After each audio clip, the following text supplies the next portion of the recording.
Hello everyone, welcome to Physics Mafia. Today we are going to discuss problem number 1.72 from Irido-Whitley series. इस question में हमें simple analog friction की problem है, constant relation हमें निकालना है, पुली कंस्टेंट सिस्टम का प्रॉब्लम है। हमें इधर का find acceleration W of body 2 जो है इसका एक्सेलरेशन हमें निकालना है in the arrangement shown in figure 1.15 if the mass is eta times greater as mass of bar 1। इसका जो मास है वो इसके मास से नीटा टाइम्स ग्रेटर है ना। नीटा कोफिशिएंट है, हो सकता है 1.5 टाइम्स हो सकता है 2 टाइम्स हो सकता है नीटा एक से छोटा हो, है ना। जो भी है उसका नीटा टाइम्स मास है इसका, ठीक है। और ये बोल रहा है कि the angle that the inclined plane forms with the horizontal is equal to alpha. तो mass of the pulleys and the threads as well as friction are assume to be negligible. Friction negligible है, pulley और strings massless यानी कि ideal है। Angle of inclination alpha, इसका मास M अगर है तो इसका नीटा टाइम्स एम है, उसका नीटा टाइम्स मास इसका। लुक इन पॉसिबल केसेस, क्या क्या पॉसिबल केसेस हैं और इसका एक्सेलरेशन क्या होगा ये हमें बताना है, ठीक है। सिंपल हम अज्यूम कर लेते हैं कि भाई जो हमारा बार 1 है या ब्लॉक 1 है उसका मास एम है, तो उसके करस्पॉन्डिंग जो दूसरा ब्लॉक एम सेकेंड ब्लॉक है उसका मास नीटा टाइम्स एम हो जाएगा, ठीक है। ये इस तरीके से रखा है कि इससे पासिंग पुली से जो रस्सी जा रही है वो नीचे एक पुली से मूवेबल पुली से कनेक्टेड है और वो मूवेबल पुली के ऊपर से पासिंग एक रस्सी यहाँ पर फिक्स्ड है और यहाँ पर दूसरे M2 ब्लॉक से कनेक्टेड है जिसका मास नीटा एम है। मान लो ये W1 एक्सेलेशन, जो कि रोडो में जनरली एक्सेलेशन को W से रिप्रेजेंट करते हैं, तो हम भी W1 लिख लेते हैं। इसका एक्सेलेशन W1 से मान लो ऊपर जा रहा है और ये नीचे जा रहा है W2 एक्सेलरेशन से, ठीक है। तो अब हम इनकी इक्वेशंस लिखेंगे, दोनों की dynamics equation F equal to m वाली इक्वेशन। हम मान लेते हैं इस रस्सी में टेंशन T है, जैसा कि इसमें डायग्राम में FBD बनाते समय किया गया है। हम मान लेते हैं इसमें टेंशन T है, ठीक है ना। तो ये टेंशन T है, तो इस पुली पर नेट फोर्स 0 होने के लिए ऊपर की तरफ जो टेंशन T लग रही है वो यहाँ पर दोनों में इक्वली डिवाइड होगी। मैं इसमें T1 बोल देता तो T1 और T1 प्लस T1 जो 2T1 ऊपर T के बराबर हो गया, यानी कि T1 T/2। यानी कि इस पुली पर नेट फोर्स 0 होने के लिए जो ऊपर टेंशन T है वो इस तरफ T/2 लगेगी, यानी कि इस रस्सी में टेंशन T/2 होगा तो इस ब्लॉक पर ऊपर की तरफ T/2 टेंशन लगेगी इस स्ट्रिंग की वजह से। नीचे की तरफ इसका खुद का मास लगेगा नीटा M इंटू जी, ठीक है। अब हमें ये पता है कि हम मान लेते हैं कि ये x1 ऊपर जा रहा है और उस इंस्टेंट पे उस जितने टाइम में ये x1 ऊपर जाता है, मान लो ये x2 नीचे आता है, ठीक है। क्योंकि इन दोनों की एक्सेलरेशन का रिलेशन होना बहुत जरूरी है हमारे पास। जो W1 और W2 एक्सेलरेशन हमने लिखी है इनकी, उनका एक्सेलरेशन उनका रिलेशन क्या है हमें नहीं पता। तो उस हिसाब से देखेंगे तो भाई ये जो टेंशन T डैश है, ये एक तो ये टेंशन T/2 है, साथ ही साथ अगर ये x ऊपर आता है, मान लो ये टाइम t के अंदर किसी टाइम t में ये x1 डिस्टेंस ऊपर आता है, तो यहाँ से ये x1 रस्सी रिलीज होगी, तो ये वाली पुली जो है वो x1 नीचे आ जाएगी सीधे सीधे। अगर ये x1 नीचे आएगी तो इधर से और इधर से यहाँ पर पुली होगी, तो ये वाली रस्सी और ये वाली रस्सी रिलीज हो जाएगी। तो जब ये पुली यहाँ नीचे खिसक जाएगी तो x1 और x1 2x1 रस्सी रिलीज होगी। वो 2x1 रस्सी इस तरफ तो जा नहीं सकती, ये वाली रस्सी पूरी की पूरी रिलीज होगी किसके पास जाएगी, नी टाइम के पास में। यानी जब ये x1 आगे आएगा तो यहाँ से 2x1 रस्सी रिलीज होगी, 2x1 रस्सी इसको मिलेगी तो 2x1 नीचे की तरफ जाएगा। तो ये जो मान लो इसका डिस्प्लेसमेंट अगर मैं x2 लिखूँ तो वो x2 इसके डिस्प्लेसमेंट का डबल होगा किसी भी इंस्टेंट पर, यानी कि इसका जो वेलोसिटी होगा इसकी वेलोसिटी से डबल होगा, यानी कि इसका एक्सेलरेशन इसकी एक्सेलरेशन से डबल होगी किसी भी इंस्टेंट पर। तो मैं लिख सकता हूँ जो x2 है वो 2 टाइम्स x1 होगा कंस्टेंट से, और इसको डिफरेंशिएट करके मैं निकाल सकता हूँ कि W2 एक्सेलरेशन जो है 2 टाइम्स W1 एक्सेलरेशन के बराबर होगी। इसकी एक्सेलरेशन इसके कंपैरिजन में डबल है, ठीक है।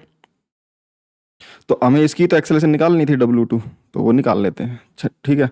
इस पे एफबीडी बनाते हैं कि m मास पर अलोंग द इंक्लाइन टेंशन लग रही है, नीचे mg साइन थीटा लग रहा होगा, mg का ये कॉम्पोनेंट mg साइन अल्फा और ये mg कोस अल्फा और ये नॉर्मल। तो नॉर्मल mg कोस अल्फा के बराबर होगा और tension minus mg sine alpha इसका mass m into acceleration W1 के बराबर होगा। वर्टिकल डायरेक्शन में इस पर फोर्स लग रहे हैं सिर्फ और सिर्फ नीचे की तरफ लग रहा हो नीटा इंटू m इंटू जी, इसका mg, और ऊपर की तरफ टेंशन T/2 है इस रस्सी में। अगर इसमें टेंशन T है तो इसमें T/2 होनी चाहिए ना, तो ये ऊपर की तरफ T/2 है और नीचे की तरफ W2 एक्सेलरेशन चल रहा है, तो हम लिख देंगे eta mg minus T2 equal to इसका mass eta m into acceleration W2। तो इसकी इक्वेशन बन गई T minus mg sine alpha equal to इसका मास M W1, इसकी इक्वेशन बन गई eta mg minus T2 minus T/2 equal to eta m into W2। तो ये बन जाएगा 2 नीटा mg, 2 से मल्टीप्लाई कर देंगे पूरी इक्वेशन को, और ये T बन जाएगा 2 eta mg minus T equal to 2 eta m into W2।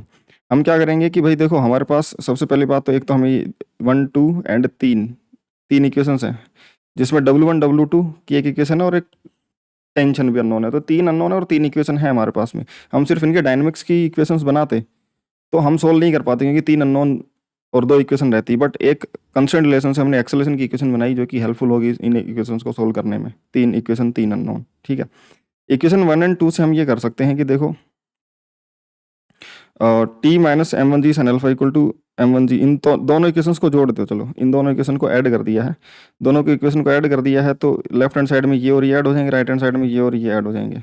यहाँ पर ये ऐड करेंगे तो टी से ये टी कट जाएगा, और इन दोनों में से हम एम जी कॉमन ले सकते हैं, तो यहाँ पर तो बन जाएगा टू नीटा, और यहाँ पर बन जाएगा साइन अल्फा माइनस में, तो M G two Neeta minus sine alpha equal to, यहाँ पर एम कॉमन लेंगे तो बन जाएगा M times W one plus two times theta W two. और हमें ये पता है कि W two two times W one है, तो हमें अगर W1 को W2/2 रिप्लेस कर दें ताकि पूरी इक्वेशन W2 में कन्वर्ट हो जाए, क्योंकि हमें इसकी एक्सेलेरेशन W2 से मतलब है, क्योंकि इसी की एक्सेलेरेशन पूछी हुई कितनी होगी। तो W1 को रिप्लेस कर दिया हमने W2 के फॉर्मेट में, W2/2 यहाँ पर रख देंगे और पूरी इक्वेशन W2 में आ जाएगी। तो M G two Neeta minus sine alpha equal to M common आ गया था, W1 को W2/2 लिख दिया प्लस टू नीटा W2। यहाँ पर एलसीएम ले लेंगे तो W2 प्लस फोर नीटा W2 अपॉन में 2 बन जाएगा, W2 कॉमन आ जाएगा तो 1 प्लस फोर नीटा बाई 2 बन जाएगा, और इधर एम से एम ये कट कैंसिल आउट हो जाएगा, तो जी बच जाएगा टू नीटा माइनस 1 साइन अल्फा। अब यहाँ पर W2 निकालना है तो इन सबको उधर भेज देंगे, तो ये बन जाएगा W2 एक्सेलेरेशन 2G टू नीटा माइनस साइन अल्फा अपॉन में 4 नीटा प्लस 1। ठीक है, ये सब कॉन्स्टेंट्स हैं, जी एक्सेलेरेशन ग्रेविटी की है, और ये W2 एक्सेलेरेशन बन जाएगी। W2 and g both are in the same direction downward. समझ में आ गई बात? तो हम लिख देंगे W2 एक्सेलेरेशन, जो उसको हम W बोल सकते हैं कि भाई अब जिस ब्लॉक की एक्सेलेरेशन चाहिए W2 उसको W बोल लेते हैं, तो वो 2G जी वेक्टर की डायरेक्शन में two eta sine minus sine alpha upon में 4 नीटा प्लस 1। अब ये जी की डायरेक्शन में, यानी कि नीचे की तरफ तब होगी जब ये वाली क्वांटिटी पॉजिटिव होगी, ये वाली क्वांटिटी पॉजिटिव होगी, ये डिपेंड करेगा टू नीटा माइनस साइन अल्फा की वैल्यू पर, है ना। तो उसी के लिए बोला है कि देखो एक्सेलरेशन तो आ गई तुम्हारे पास, कोई दिक्कत नहीं है, लेकिन इसके केसेस क्या पॉसिबल हैं? इसके केसेस ये पॉसिबल है कि जो एक्सेलरेशन डब्ल्यू है वो जी की डायरेक्शन में डाउनवर्ड तब होगी, जो नीटा टाइम्स एम ब्लॉक है वो नीचे तब गिरेगा जब ये वाली वैल्यू पॉजिटिव होगी, तो इसके डायरेक्शन में चलेगा, यानी कि टू नीटा minus sine alpha greater than zero होगा। समझ में आ गई बात? तो जब टू नीटा माइनस साइन अल्फा अगर इक्वल टू जीरो हो गया, अगर ये वाली वैल्यू जीरो हो गई, तब तो क्या होगा कि एक्सेलरेशन जीरो आ जाएगी, यानी कि इक्विलिब्रियम की कंडीशन आ जाएगी कि वो चल ही नहीं पा रहे, एक्सेलरेशन जीरो है ना। टू नीटा माइनस साइन अल्फा अगर जीरो हुआ, यानी कि नीटा की वैल्यू साइन अल्फा बाई 2 के बराबर है, तब तो एक्सेलरेशन जीरो रहेगी, W1 W2 दोनों जीरो रहेंगे, W1 जीरो तो W2 भी जीरो होगा, क्योंकि W2 टू टाइम्स W1 है। और ब्लॉक मूव नहीं करेंगे, जस्ट इक्विलिब्रियम की कंडीशन रहेगी, उससे कम रेशियो पे नीटा की, इससे कम वैल्यू पर भी चलेंगे, इससे ज़्यादा पर भी चलेंगे, एग्जैक्ट इस वैल्यू पर इक्विलिब्रियम में रह सकते हैं। अगर ये टू नीटा minus sine alpha greater than zero है, तो फिर theta greater than sine alpha by 2 होना चाहिए, उस केस में W और G पैरेलल होंगे, क्योंकि ये वाली वैल्यू पॉजिटिव रहेगी, तो W G के पैरेलल, यानी ग्रेविटी की डायरेक्शन में। तो नीटा टाइम ब्लॉक 2 जो है, नीटा टाइम्स एम वाला वो नीचे गिरेगा, और वो वाला ब्लॉक फिर ऊपर की तरफ स्लाइड करेंगे इंक्लाइन प्लेन के ऊपर। दूसरा, अगर ये लेस देन साइन अल्फा है तो W2 तुम्हारा नेगेटिव आ जाएगा फिर, है ना। ऊपर G के मल्टीपल में कोई नेगेटिव वैल्यू आ जाएगी, तो G की अपोजिट डायरेक्शन कर देगी उसकी एक्सेलरेशन क्या, ऊपर की तरफ। तो फिर ये नीटा टाइम्स एम, मतलब कि ये वाला फिर अगर नीटा साइन अल्फा बाई 2 से कम है, मतलब कि ये इतना हल्का रहेगा कि इसको वो वाला ब्लॉक ऊपर खींच लेगा, खुद ये नीचे जाएगा और इसको ऊपर की तरफ खींच लेगा, तो इसकी एक्सेलरेशन ऊपर की तरफ आ जाएगी। नहीं, block 2 will move up in opposite direction of G means upward, and block 1 will move down the incline plane. समझ में आ गई बात? इस तरीके से मूव करेगा। तो ये इसके पॉसिबल केसेस थे कि नीटा की किन किन वैल्यूज़ के लिए नीचे जाएगा, ऊपर जाएगा, इक्विलिब्रियम में रहेगा। ठीक है, आई होप कि सिनेरियोस तुम्हें क्लियर होंगे और क्वेश्चन तुम्हें समझ में आया होगा। फिर भी कोई डाउट हो तो टेलीग्राम पर अपना डाउट ग्रुप है, माफियाज डाउट क्लर्स ग्रुप, है ना, माफियाज डाउट क्लर्स ग्रुप, वहाँ पर आकर के ज्वाइन कर लेना है, और अपना टेलीग्राम चैनल ज्वाइन कर लेना, जहाँ पर क्लासेस की लिंक वगैरह मिल जाती हैं, फिजिक्स माफिया के नाम से मिल जाएगा, सर्च करोगे तो मिल जाएंगे तुम्हें टेलीग्राम पर, और नहीं मिले तो डिस्क्रिप्शन में लिंक दे रखी है, वहाँ से जाकर ज्वाइन कर लेना। ठीक है, बाकी मिलते हैं यार ऐसे ही नेक्स्ट वीडियो में इंटरेस्टिंग से क्वेश्चन या फिर किसी कंसेप्ट के साथ में। तब तक के लिए बाय।